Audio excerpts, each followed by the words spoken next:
Madali lang talagang mapunta mula fitness at wellness sa social media, papunta sa conspiracy theory at anti-Semitismo. Ayon sa bagong pag-aaral ng Combat Anti-Antisemitism Movements Research Center, madaling madala ng algorithm ng rekomendasyon ng Instagram ang mga user mula sa karaniwang content patungo sa mapanirang material at Nazi propaganda.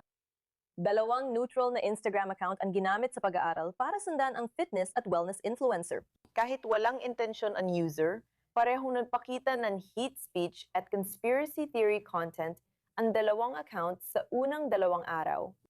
Sa ikatlong araw, higit 1/4 ng content ay lantad na laban sa mga Hudyo.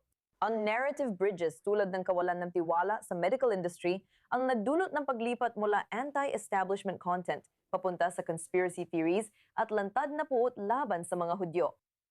Kasama natin ngayon si Dr. Asaf Ramirovsky, Executive Director ng Scholars for Peace in the Middle East para pag-usapan ito. Dito, 3 araw lang ang pagitan mula sa fitness hanggang sa hate speech. Ano ba talaga ang nangyayari dito at paano nga ba ito mapipigilan sa social media? Salamat ulit sa pag-imbita.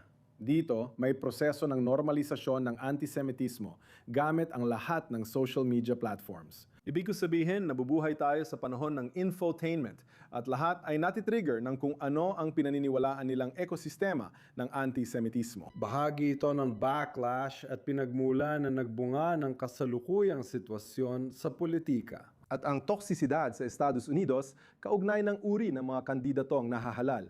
Alam mo yon, kung saan ang antisemitismo ay bahagi na ng progresibong grupo at ng Democratic Party sa kabuuan. Pero itong buong ideya dito na kung ano ang nakita natin dito, mga larawang kahalintulad noong mga kampo nung simula ng ika-7 ng Oktubre ay patuloy na lumalaganap. At hindi naman kailangan ng marami gaya na nakikita mo dito para magudyok. Nakita rin natin ang ganitong mga larawan bago ang Israel Day Parade sa New York. Nangyayari ito dahil sa instant na kasiyahan at hindi mahalaga ang katotohanan. Sa tingin ko, iyon ang pinakapunto. Dapat tayong maging responsabale sa paggamit ng mga platapormang ito at unawain ang tamang konteksto dahil wala namang ganitong bagay. Ang totoo, ang mga influencer talaga ang nagpapalaganap ng mga kwentong walang konteksto, gaya ng ipinakita kamakailan ng artikulong Blood Libel na sinulat ni Nicholas Kristof sa New York Times. Kasama na lahat ng mga uri ng anti-Semitic na paninira na kumakalat kung saan-saan. Mas mabilis at laganap ito sa social media kaya umaaksyon ng tao base rito na siyang ikinababahala at minsan ay marahas gaya ng ipinakita mo sa clip sa New York. Paano magiging responsable ang mga gumagamit? Kapag may nakita silang footage na di alam kung totoo o peke, ano ang dapat nilang gawin para maging mas responsabale?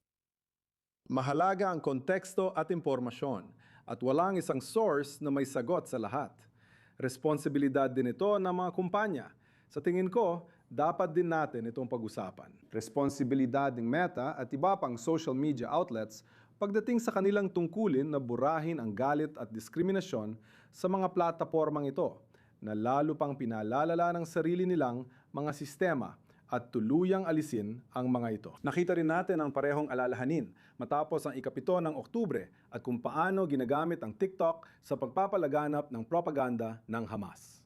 Alam mo, ang oposisyon ay nagtatrabaho doon 24 oras, 7 araw sa isang linggo. Malaking aparato sa US at Europa ang Hamas at Muslim Brotherhood na ginagamit at inaabuso nila.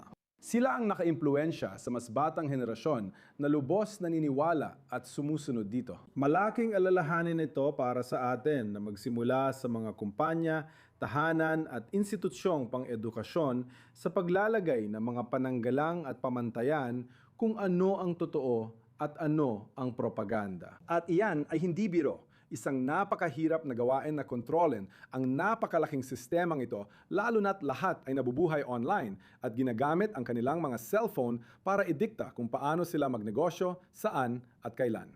Malaking gawin ito pero ang unang hakbang ay pag-usapan. Dr. Asaf Ramirovsky, salamat sa pagsama sa amin dito sa I-24 News English para talakayin ang mahalagang paksa.